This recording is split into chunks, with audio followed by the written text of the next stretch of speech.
السلام عليكم ورحمة الله وبركاته. معكم مجدي عبد الرازق، أتشرف بوجودي معكم. موضوعنا النهاردة إزاي تشتري سيارة مستعملة، وإيه هي الإجراءات والمحاذير اللي أنت لازم تاخد بالك منها قبل شراء سيارة مستعملة. طبعا أنا بتكلم معاك بحكم خبرتي في شراء السيارات على مرور السنين اللي فاتت. انا مش ميكانيكي، انا مش سمكري، انا مش مهندس سيارات، وفي نفس الوقت انا ما عنديش معرض لبيع السيارات.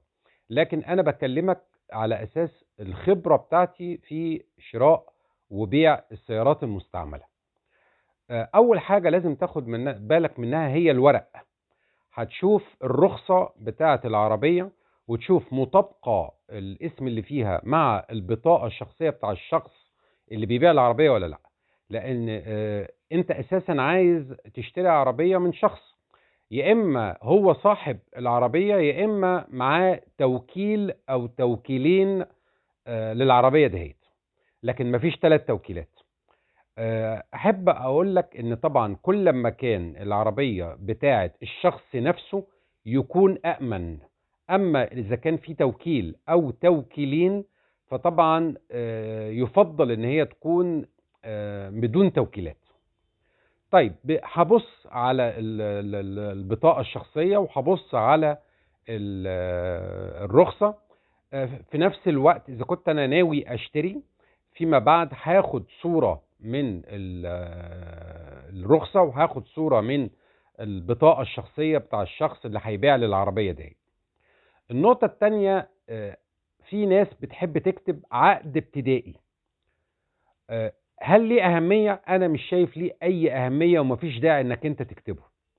أنت بتروح أنت والبايع الشهر العقاري وبتنقل الملكية لاسمك مباشرة، وبيكون في اتفاق ما بينك وما بين الشخص البايع على كل حاجة. السعر لازم تكونوا متفقين عليه، وفي نفس الوقت على مين اللي هيدفع رسوم نقل الملكية. كل الحاجات دي انتوا تكونوا متفقين عليها عشان ما يحصلش مشاكل أثناء التسجيل بتاع الشهر العقاري. النقطة التانية اللي أحب ألفت النظر ليها حكاية إنك أنت أساسا عايز تفحص العربية. طيب أنا هقول لك إنك أنت تفحص العربية فحص مبدئي، واخد بالك أنت إزاي، ولكن لازم إنك أنت تجيب إما سمكري أو ميكانيكي يكون معاك، أو تاخد العربية دهيت تفحصها في ورشة يكون فيها فحص كمبيوتر، على أساس إنك أنت تعرف إذا كان في أي مشاكل في العربية دي ولا لأ. لكن مبدئيا لازم يكون عندك الأساسيات بتاعة الفحص. يعني إيه؟ يعني أنت شفت الورق، الرخصة والبطاقة، وطبعا يفضل طبعا إذا كان المالك هو صاحب الرخصة ويكون هو أول مالك. كلما كان أول مالك للعربية في خلال الكام سنة اللي العربية موجودة فيه باسمه يكون أفضل، أحسن ما تكون العربية اتنقلت من مالك لمالك تاني لتالت لرابع وهكذا.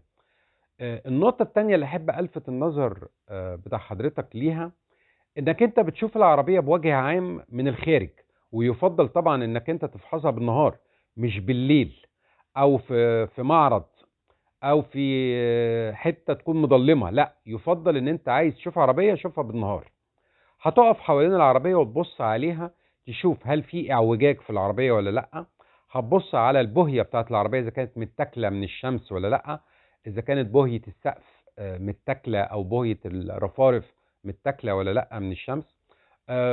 بتلقي نظره على الرفارف اذا كانت في اي مشكله اعوجاج او تطبيقه فيها ولا لا. بتفتح الكبوت وبتفتح الشنطه بتاعت العربيه وبتلقي نظره، بتشوف اذا كان في حصل سمكره ولا لا.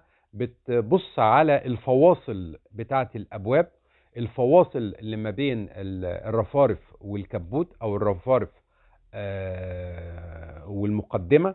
بتشوف اذا كان في حصل نقل للمسامير ولا لا، او في خربشه حوالين المسامير او الصواميل ولا لا. ده بيوضح لك اذا كان العربيه دي حصل فيها سمكره ولا لا، واذا كانت السمكرة دي مؤثرة ولا غير مؤثرة على حركة السيارة، يعني خبطت في الموتور ولا لا، او خبطت في الشاسيه ولا لا.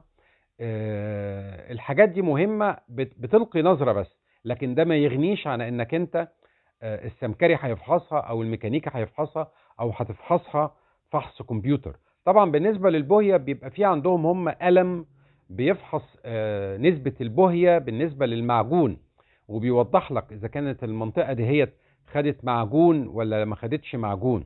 وطبعا اذا كانت خدت معجون انت بتفحص برضك السمكرة بتاعتها، وبتبص اذا كان في حصل ترحيل في الصواميل او في الذنب بتاعت القوايم ولا لا. طبعا دي حاجات بتدي لك فكرة عن العربية، لان ده بيأثر في سعر العربية. طبعا بالنسبة لسعر العربية انت بتكون واخد فكرة عنه في هتلاقي او في اوليكس، بتشوف الموديل اللي انت عايزه، بتشوف سعر الموديل ده او ماركة العربية دي في حدود كام. وبعد كده انت بقى بتقدر لما بتشوف العربية نفسها بتقدر تقيم سعر العربية اللي قدامك دي تقريبا في حدود كام. طبعا مهم جدا ان انت تبص بصة على الكاوتش، وخصوصا في العربيات الحديثة، اذا كان حديث ولا لا، واذا كان مستعمل بقاله فترة طويلة ولا لا. بتشوف تاريخ الصنع بتاع الاطار بتاع السيارة الكاوتش، وبتشوف ايضا الاسبوع بتاع الانتاج. وفي نفس الوقت بتشوف اذا كانت الكاوتشة محتاجة تغيير او مش محتاجة تغيير، او هتشتري كاوتش جديد ولا لا. كل ده طبعا بيأثر.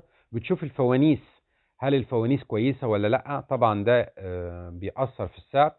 مهم جدا ان انت تفحص الاتزان بتاع العربية، والمساعدين بتضغط على المقدمة بتاعت العربية مرتين ثلاثة كده، وبتشوف بترد معاك ولا لا.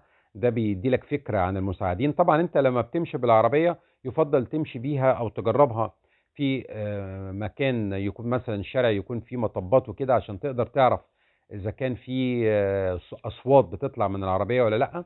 مهم برضك انك انت تاخد فكرة عن الموتور، وتشوف الكبوت، وتشوف اذا كان في زيت حوالين الموتور ولا لا. وفي نفس الوقت بتدوس على البنزين وبتشوف في الشكمان هل في دخان طالع ولا لا. وبتسمع صوت الموتور اذا كان في اي مشاكل في صوت الموتور ولا لا. كل الحاجات دي كلها بتدي لك فكرة عن العربية، وفي نفس الوقت بتدي لك فكرة عن السعر تقريبا كام في العربية دهيت. زي ما قلت لك مهم جدا جدا انك انت تهتم بالورق بتاع العربية. افضل طبعا يكون مالك اول، افضل طبعا يكون العربية تكون باسم الشخص اللي هو هيبيع. حكاية التوكيلات دي ساعات بتعمل قلق ومشاكل. افضل انك انت ما تعملش عقد ابتدائي في الاول، يكون دفع الفلوس في الشهر العقاري عشان ما يحصلش مشاكل قبل مروحك للشهر العقاري. طبعا ملكية السيارة او نقل الملكية هو ده الفيصل في نقل الملكية، لكن التوكيل ما بيديكش الأحقية في انك انت اساسا تبقى مالك. لا، انت التوكيل ده بيدي لك بس فرصة انك انت ما تدفعش رسوم التسجيل، لان رسوم التسجيل ساعات بتبقى غالية شوية. بتدفع بس ثمن التوكيل، وبعد كده انت بتنقل الملكية لنفسك فيما بعد. مهم جدا جدا برضك انك انت تاخد بالك ان السيارة زي ما قلت لك تاخد صورة من بطاقة الشخص اللي انت اساسا هتشتري منه السيارة. ارجو ان انا اكون وضحت بعض النقط المهمة بالنسبة لك. اشكركم جزيل الشكر، والسلام عليكم ورحمة الله وبركاته.